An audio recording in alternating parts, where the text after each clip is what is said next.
sinanga ekomelanga natuni na Nzambe ningana sala Nzambe pwete na monaka. Shalom, shalom, shalom. Bien-aimés dans le Seigneur, soyez comblés de la grâce de notre Seigneur Jésus-Christ. Lui qui est le maître des temps et des circonstances. Bien-aimés dans le Seigneur, Nzambe amona ngana yobiska tozwami lisusu na tango. Na oezali nui na biso ya rapprochement spirituel. Na oezali nui na biso ya bopusani liboso na Nzambe. Également ya dédicace. Bien-aimés dans le Seigneur, makomi na Nzambe eza koloba na biso et que ce n'est pas tous ceux qui crient Seigneur, Seigneur qui vont tous entrer dans le royaume des cieux. Plutôt seulement ceux qui font la volonté de Dieu dans leur vie. Nzambe apambolela ngayo, bien-aimés dans le Seigneur, vous qui nous suivez à travers la radio, à travers la télévision, en direct, de réseaux sociaux, sur YouTube, sur Facebook.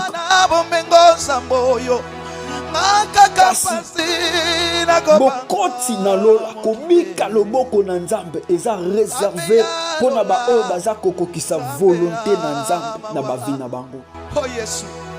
Volonté na Nzambe na butu ya lelo esengi nga na yo, bien-aimé dans le Seigneur, tokokisa boyokani Yesu oto salaki pa na Nzambe. Boyokani nini oyo nga na yo, bien-aimé dans le Seigneur, to salaki liboso na Nzambe. Toyokanaki epa na Nzambe eke tokotelema butu ya lelo 26 juillet 2026 wapi tokotelema kobondela epa na Nzambe na nui na biso ya rapprochement spirituel oyo eza intitulé comme thème vaincre le mal par le bien. Esengo na kolo Yesu masi esengo epa na Nzambe soki tokokisi boyokani oyo yango nde Nzambe azozela epa na biso. Bien-aimés, eza na eloko mosusu to Nzambe azozela epa na biso lokola bikelamu lokola bakristo si ce n'est que botosi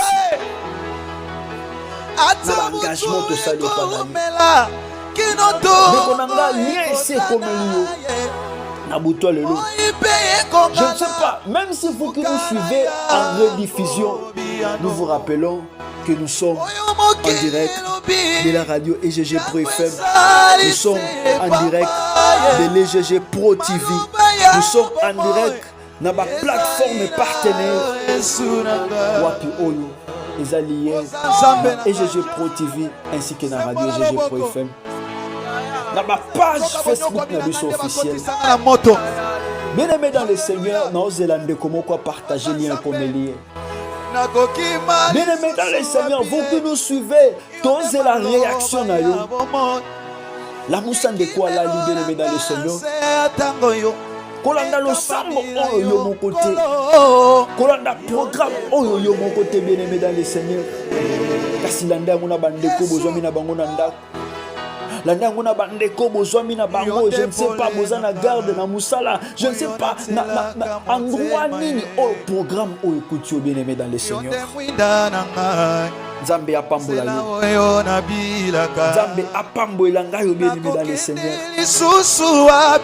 Réaliser présence na Nzambe na scène adoration parce que mutual lelo et ça mutu ya rencontre, ya rapprochement spirituel et ça mutu oyo to ekoluka Nzambe comme monisa na ba vie na biso.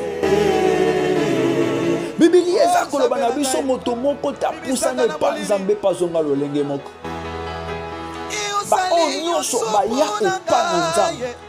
Ba onyoso ba pusana liboso na Nzambe. quelle que soit gravité, quel que soit le problème, bien aimé dans le Seigneur, réaliser présence dans Nzambe na scène adoration. Loyembo oyo ezala requête na ngana yo ya butu lelo. Alléluia. Que Dieu soit loué. Nzambe amona ngana yo na butu lelo, bien aimé dans le Seigneur. Na scène adoration au bien aimé ozo sopa motema no liboso na Nzambe. Ozo préparer bokutani na yo na molimo santu na butu lelo. Butu ezata o makambo ebele elekaka ya mabe. Lobana Yesu mokile ndimite. Butu ezatango oyo basakanaka na moto bilembo. Que Dieu vous bénisse yo telemaka na butu pona kobondo. Que Lobio. Dieu vous bénisse yo telemaka na butu pona koluka délivrance ebota na yo. Que Dieu vous bénisse bien aimé dans le Seigneur. Yo kataka ponge na yo pona koluka lengi na Nzambe. Mama ya butu. Nzambe apambolanga na yo. Merci, merci, merci, merci. Que Dieu vous bénisse, bien-aimés dans le Seigneur. Tobondeli epa na Nzambe. Otika programme na biso ya butu na maboko na Nzambe. Nzambe apambola yo bien-aimé yo partager lien. Nzambe apambola yo bien-aimé yo olamusi ndeko aza pembeni na yo. Nzambe apambola yo bien-aimé yo oyo olamusi voisin, yo olamusi frère na yo, sœur na yo, papa, maman pour la musi bana pour la kombombo na butu lelo te programme na biso atobombela elongo oyo tolandaka mikolo nyonso, oyo tolandaka butu nyonso, oyo tolandaka ntongo nyonso. Mesdames et Seigneur, que Dieu vous bénisse. Nous prions. Seigneur, tokabi rencontre Onasé na loboko na Yonza. Éternel, notre Dieu, notre roi, notre papa. Tozalaka kaka na yo. Yesu Masia, toyebi moto mosusu te, toyebi kisi te, toyebi nganga te, toyebi kakombo na yo. Katina bomoi na ngai. Mona yo nde récite na biso. Kolona yo nde ya mituna na biso Seigneur. Au nom de Jésus-Christ. Kolo yo besi. Lokola yo akouta wapi. Naleli pe mingi. Sambo ya batalaka lokola yo akouta wapi. Nakomina oya pesaka lokola yo akouta wapi. Réponse. Seigneur Dieu de gloire. Partager le bataillon avant de faire la prière.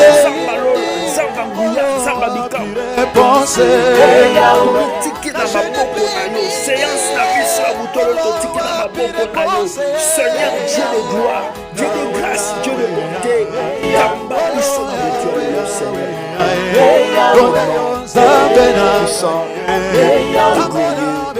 de Jésus-Christ. Amen, amen, amen, amen, amen, amen, amen. Nzambe a joie le kumu, mes bien-aimés dans le Seigneur. Les katomandai koloba. Tozana nuit nabiso, il y a un rapprochement spirituel dont nous parlons d'un thème très capital pour un enfant de Dieu, pour un chrétien. Nuit nabiso, il y a un rapprochement spirituel dans le cadre du programme nabiso Tobon de la Elongo.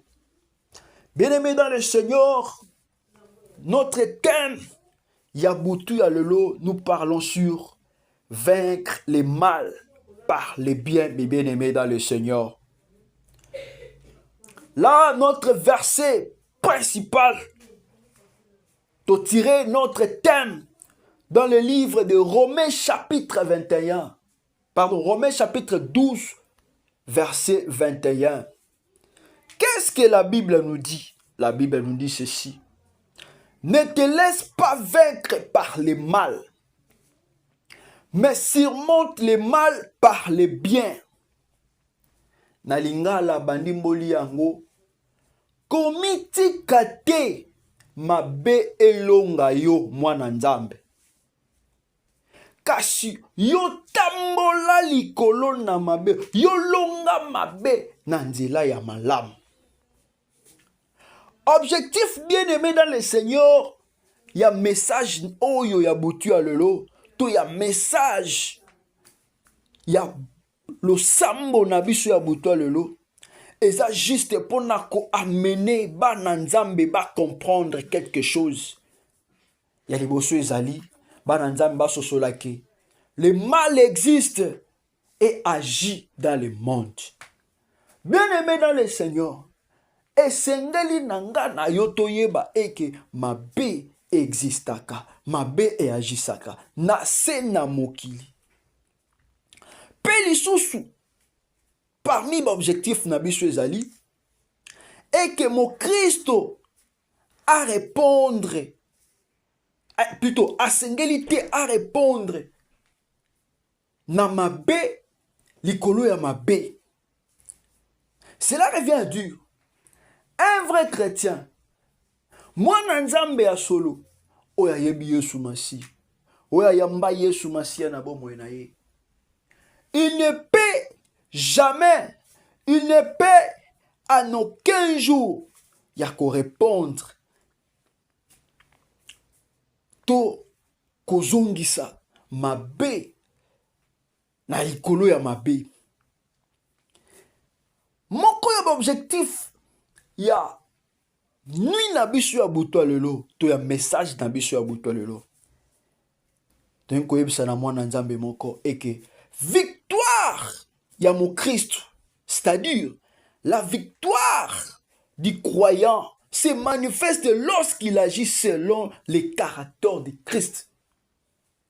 Et longa na bomo ya mon Christo, yango se manifestaka, tope yango eyaka, tango mon Christo aza kwa agir na lolenge ya Yesu Christo. Parce que tozaba image ya Jésus-Christ, nous portons le marque de Jésus-Christ.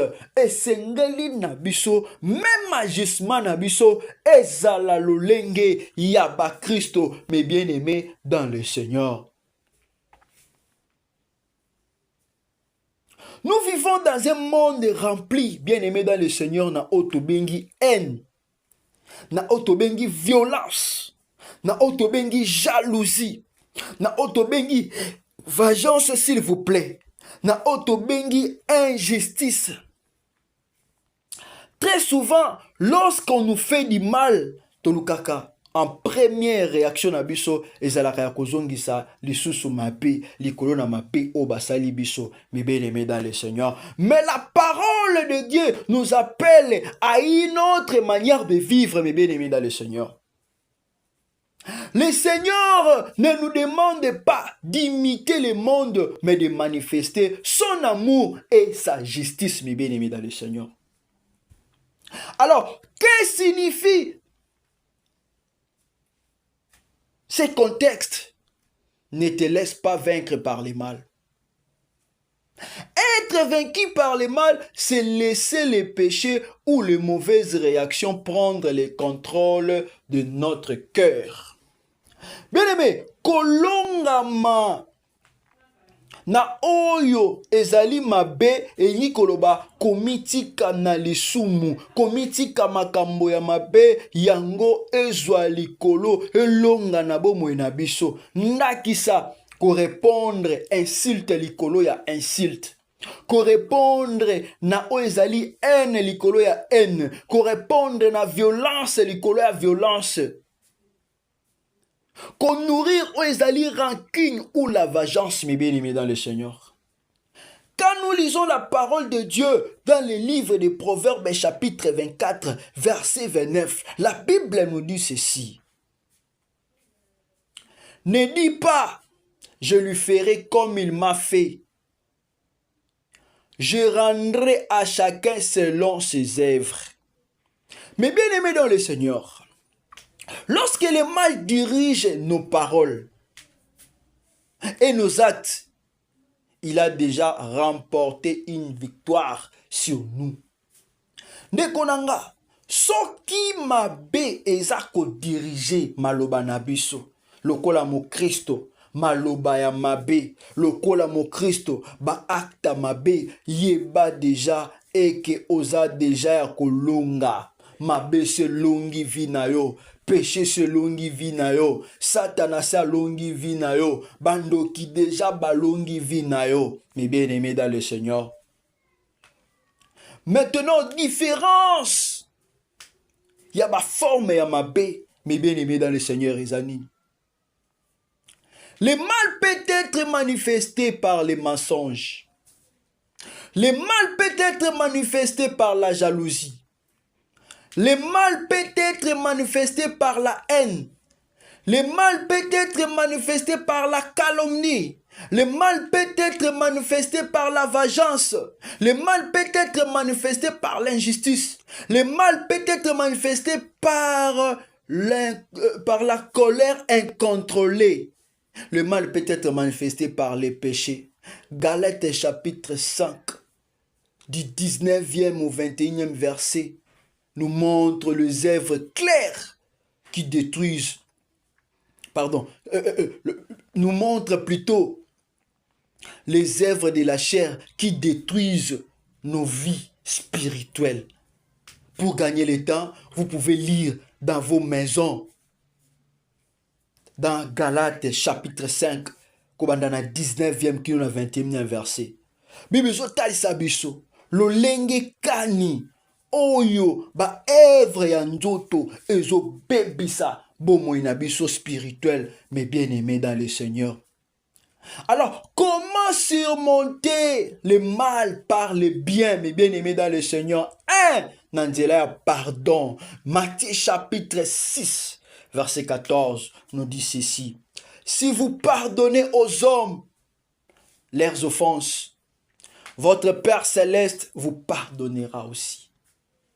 Le pardon ne justifie pas le mal, mais il libère celui qui pardonne. Bien-aimé dans le Seigneur, awa bibeza kotali sabiso.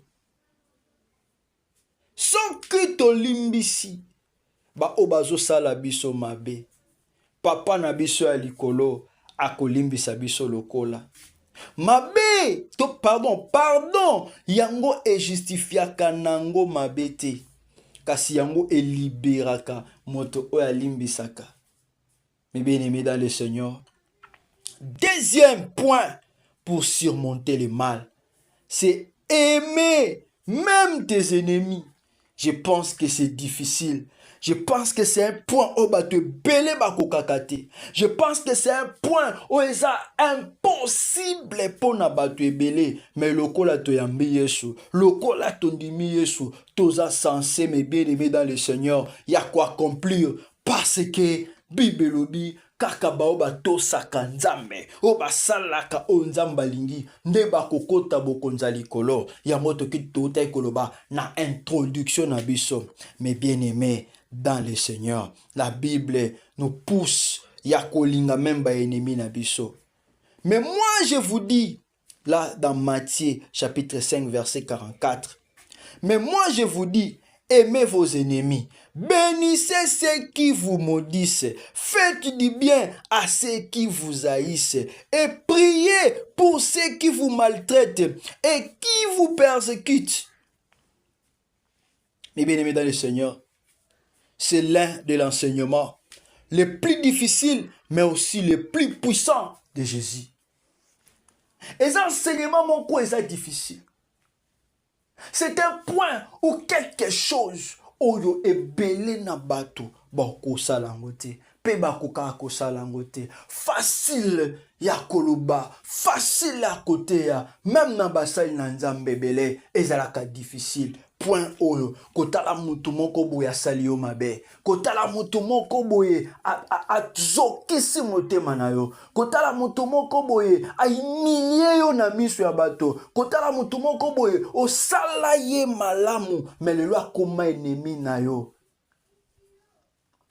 Mutu moko boye bien aimé dans le Seigneur, oye akomi aye koliango epa na yo, oye azali yondo saliye ndambo aboyebi oyo azobetela tolo azwi yango epa na yo me na miso ya bato azohumilie yo azokritike yo. La plupart des gens proches na biso na bomoi, la plupart ya ba oyo topesaka mitema, la plupart ya ba oyo tofongolelaka mitema na vie nde bango bakomaka baennemi na biso un jour. La plupart ya bato babundisaka bato makasi, la plupart ya ba grand ennemi ya vie ya mutu o baluka penza mutu akufa limwa ezaka bato oyo balia na sani na yo, baviva elongo na yo, bazwi boyebi epa na yo, bayekoli epa na yo. Mais bien aimé dans le Seigneur, Bible eza kote ya biso tolinga bango toujours, tosalela bango toujours bolamu, tobondela pona bango. Yango tolobi eza enseignement moko o eza facile te, mais avec Dieu, celui qui a le Saint-Esprit, akokosala yango. Celui qui a le Saint-Esprit, akokisa yango sans problème, et bien aimé dans le Seigneur. Troisième point pour nous surmonter mabe na malam. Et le côté Seigneur kosala, c'est de faire du bien. Galates chapitre 6 verset 9 nous dit ceci. Ne nous lassons pas de faire le bien, car nous moissonnerons au temps convenable. Tokoba tolembate kosala malamu po tokobuka yango na tango eza koya. Si nous ne relâchons pas ce qui totiki te, le bien finit toujours par produire de bons fruits. Malamu bolamu esukaka na kobuka bambuma to na kobota bambuma ya malamu. Quatrième point, pour la surmonter, mes bien-aimés dans le Seigneur, où ils allaient, mabe na malamu, ils allaient, c'est de laisser Dieu rendre justice. Romains chapitre 12, verset 19, nous dit ceci.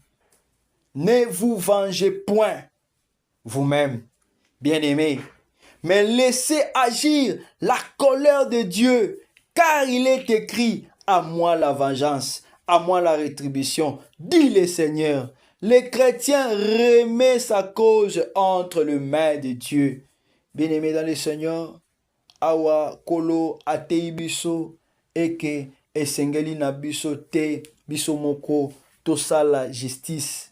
Totikela nzambe nde asala justice. Parce que comme la kabiso na ba vie, tolingaka biso moko to se faire justice. Or tobosanaka ke justice eza nzambe. Bien-aimé dans le Seigneur, ceux qui ont la justice yo moko devant ba genre ya ba problème otokuta na kanango na bomo au salaka mabe. Il y a des fois beaucoup de gens ba perdent ba raison. Ba koma kana tort. Pourquoi? Parce qu'il y a se faire justice yemoko. Or justice totike la nzambe. Bien-aimé dans le Seigneur, moto se faire ennemi na yo wana tika nzambe akatalika munayi.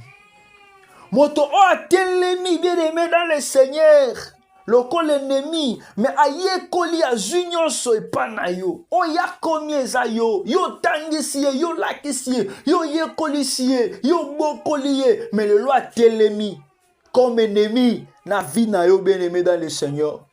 Tika nzambe na nguya nde asaka a juger. Tika justice ya nzambe nde sala me bien-aimé dans le Seigneur. Que Dieu nous bénisse. Nzambe amonanga na yo. Bien-aimé dans le Seigneur, demeurons toujours na sena makolo na kolo Yesu Masia. Minga kolobe ezali me bien-aimé dans le Seigneur. Mais vu le temps, permettez-nous, bien-aimé dans le Seigneur, ya kokota na losambo. Je sais que belé ba zalaki na mayako sala na butu alelo, mais ba disposer tant na bango pour na kolanda message. Ba disposer tant na bango pour na koyoka message à butu alelo dont nous parlons, vaincre le mal par le bien. Kolonga ko surmonter mabe na malamu. Bien-aimé dans le Seigneur, na scène adoration oyo, Régis ozongisela biso. Nga na yo tozo sopa mitema na biso. Ya liboso tokene kosenga mawa na Nzambe. Parce que to salaki jugement biso moko. To agisaki na bomutu. To salaki o Nzambe asepelaki na ngoti. Lolenga na biso ko agir. Lolenga na biso ko gérer ma problème, ma situation oyo komelaka biso batu. To salaki na lolenga ba Kristo te. Na scène adoration oyo to sopa mitema na biso. Liboso na Nzambe. Na scène adoration oyo nga na yo bien-aimé dans le Seigneur. To lele pa na Nzambe. Obondele pa na Nzambe. Pasi nanga. Toza batu tokokate. Tosumuka kana maloba. Tosumuka kana makanisi. Tosumuka kana ba acte topozaka. Tobondela na buto lo bien-aimé dans le Seigneur. Tosopa mitema na biso na buto lo bien-aimé dans le Seigneur. Bisiko zali ozo senga mawa na Nzambe. Iko na vie na yo. Bien-aimé dans le Seigneur. Peut-être à cause ya motema mukuse ekomela yo ozongisa mabe na mabe moko mutu asala yo, mais peut-être mabe oyo ozongisela mutu ezalaki plus grave ki oyo asala yo. Na miso na Nzambe, bien-aimé dans le Seigneur, eza dignité. Na miso na Nzambe osumuka bien-aimé dans le Seigneur. Tozo bondela abutwa lelo kosenga mawa na Nzambe alimbisa biso na ba mabe nyonso tosala na ba vie, na bakanda nyonso tokangela bandeko na biso, na bozongisi ya mabe o tozongisela bango o lelo pe peut-être misusu ba perda ba vie à cause ya revanche, ya vengeance o yo zongisela ye.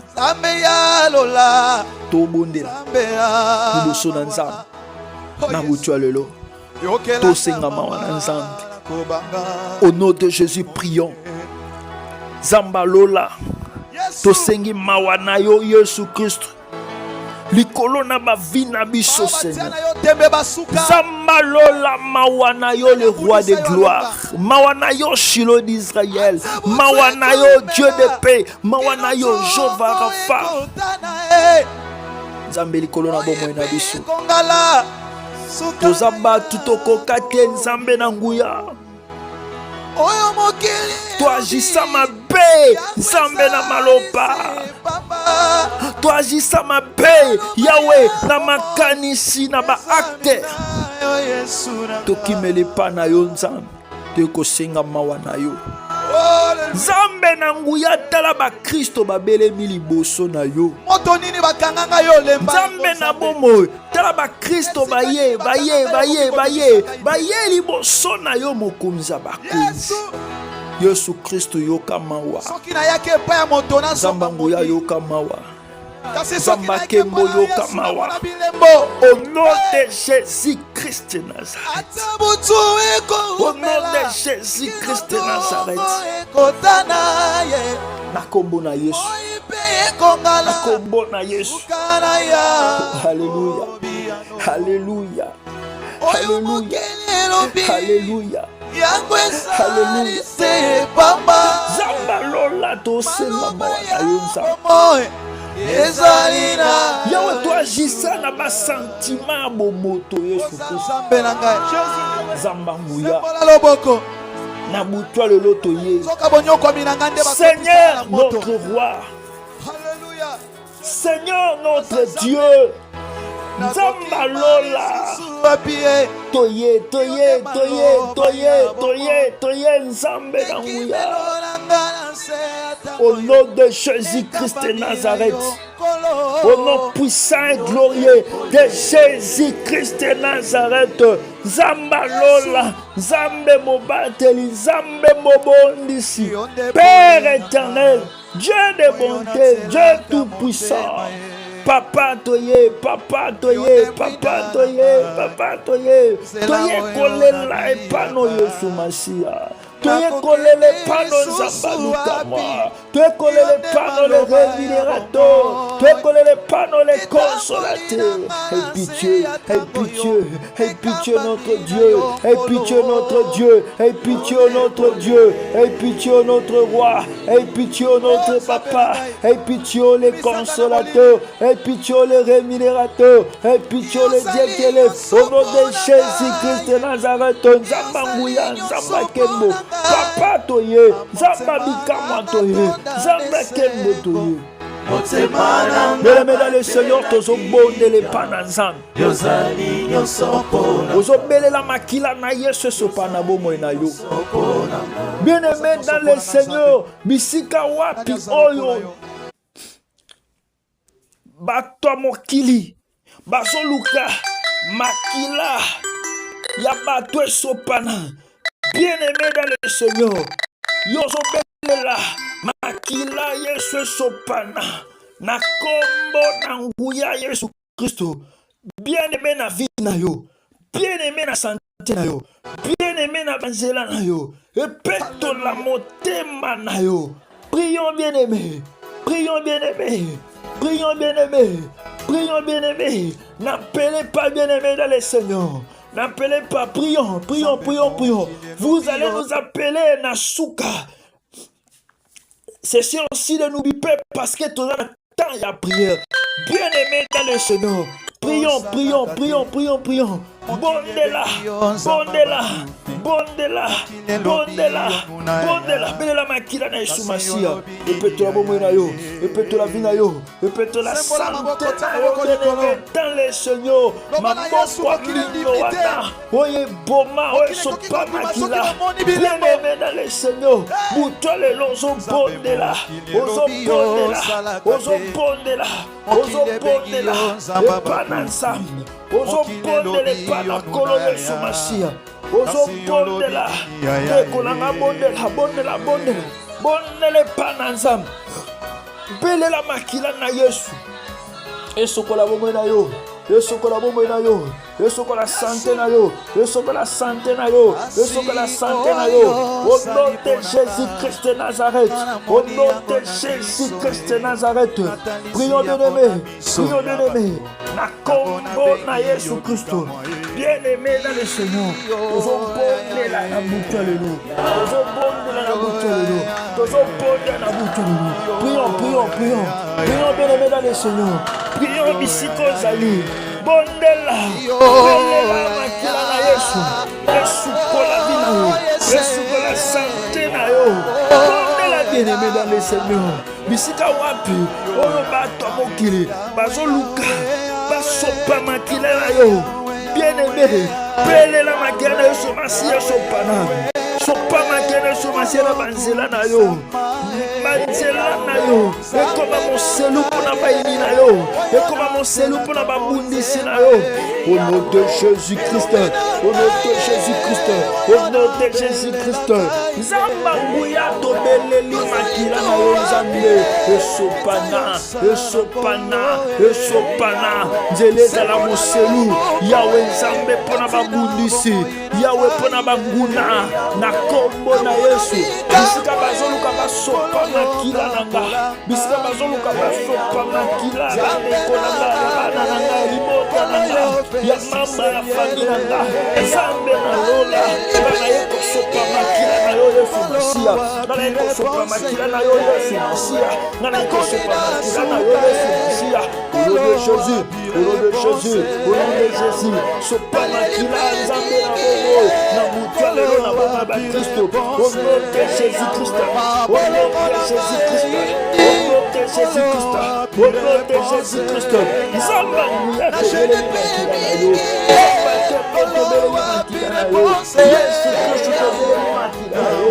Éternel notre roi, éternel notre Dieu, éternel notre papa. La commande à Yesu Christ. Alléluia. Oh Jésus. Bien-aimé dans le Seigneur, tous obéis la présence de la présence présence na Nzambe bien-aimé dans le Seigneur. Et dominer dans la couleur. Et dominer dans l'important na yo. Et dominer la santé na yo. La santé abana na yo. Au nom de Jésus, prions. Prions. Prions. Prions. Prions. Prions. Prions. Na kombo na Yesu Masia. Nzamba lola. Nzamba nguya. Nzamba bikamwa. Tuekobele la présence na yo. Et mimonisa Yesu Christo. Tuekobele la présence na yo. Et se manifester puissamment na ma vie na biso. Tobike la bikamwa na yo Nzambe. Nzamba lola tobele yo. Nzamba bikamwa tobele yo. Yesu Christo tobele yo. Kitana kembo. Molimo santu. Mona bomo ya banana yo. Mona bomo ya ba Christo. Ba Christo bele bakanga Nzambe na bomo. Nzambe na nguya. Nzambe mobateli. Yesu Masia bimonisa. Jova Rafa bimonisa. Jova Jireh bimonisa. Au nom de Jésus. Seigneur Saint-Esprit. Tobele yo Nzambe na nguya. Défends-nous contre nos adversaires. Combat ceux qui nous combattent, oh Seigneur. Dans le nom puissant glorieux de Jésus. Dans le nom puissant glorieux de Jésus. Dans le nom puissant glorieux de Jésus. Dans le nom puissant glorieux de Jésus. Dans le nom puissant glorieux de Jésus. Nzamba lola. La kombo na Yesu. Kolo toye. Toye kubele la yo Yesu Masia. Au nom de Jésus-Christ. Bien-aimé si kozali. Obebisa misala Satan. Bakompelo seza ténébré. Na vie na yo. Ebeba. Ekweya. Epanzana. Bénissez au nom de Jésus-Christ Nazareth. Nzamba lola. Nzamba nguya. Nzamba bikamwa. Na kombo na yo. Toye kobebisa. Bakomplo nyonso. Eza ténébré. Ebeba. Ekweya. Epanzana. Na kombo na Yesu. Yawe Nzambe moto nyonso lukake shake na nga. Nzambe akutana na yo. Justice na yo. Nzambe na nguya. Esala. Au nom de Jésus. Au nom de Jésus. Au nom de Jésus. Tosengi justice na yo. Na kombo na Yesu. Na kombo na Yesu. Na kombo na Yesu. Jova Jireh. Jova Nissi. Jova Rafa. Père éternel. Père éternel. Père éternel. Tosengi justice na yo. Nzambe salam. Yahweh na babundisi na biso. Au nom de Jésus. Au nom de Jésus. Au nom de Jésus. Nzamba bomo. Nzamba nguya. Papa de kokundisa. Papa de kotelemela. Nzamba lola. Tu nous as donné le pouvoir de marcher sur les serpents, sur les scorpions, sur tout esprit de l'ennemi. Et rien ne pourra nous nuire, Seigneur. Au nom de Jésus. Akomona Yesu Masia. Ekopebisa. Misala basatana. Belebele la moto na Nzambe pele na vino. Ebebisa. Ezikisa. Etumba. Yawe tobeli moto. Moto pela. Ebebisa misala basatana. Au nom de Jésus. Au nom de Jésus. Pele Nzambe. Na moto na yo. Yawe Nzambe. Misala basatana ezika. Yabandoke ezika. Epepa. Ezanga makasi. Au nom de Jésus. Yahweh Nzambe. Restrima nyonso. Au monde des ténèbres momisaka. Oesalelaka. Pona kopemisa. Bomo ya ba Kristo. Nzambe na nguya. Pona kobulisa injustement. Yahweh totiki kimoto. Na kan diverse. Ete na kopemisa. Ezikisa. Na ba complot. Na ba instrima na bango. Tumpia bona moto na yo. Au nom de Jésus. Au nom de Jésus. Au nom de Jésus. Au nom de Jésus. Na kombo na Yesu Masia. Que Dieu vous bénisse, mes bien-aimés dans le Seigneur. C'était votre humble serviteur, le berger Timothée Igor Kunga, dans Tobon de la Elongo.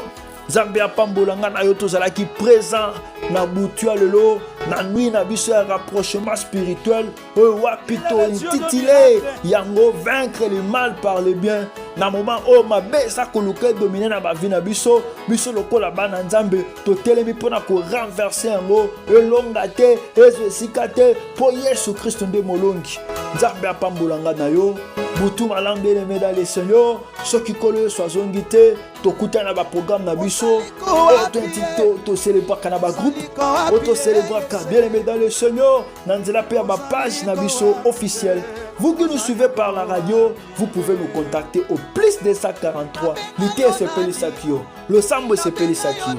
Au s'appelle Banakobonde Nabisu Longo. Notre numéro c'est plus 243 89 80 89 939. Soubandeli. Plus 243 89 80 89 939. Pour la bande de Kobazolanda Biso dans la télévision, notre numéro est affiché. La publication dans la Facebook, notre numéro est affiché. Copier, comment enregistrer, contactez-nous, pour développer, pour combat ensemble, pour partager l'Italie, l'évangile, la bonne nouvelle de Jésus-Christ plutôt. Que Dieu vous bénisse, les bien-aimés dans le Seigneur. Tu es dans les réseaux sociaux, tu es dans la télévision, non pour chercher de l'argent, mais pour na kotombo la kombo ya Yesu Masia. Zambia pambo langa yo bien-aimé dans le Seigneur, na kombo na Yesu Masia. Amen.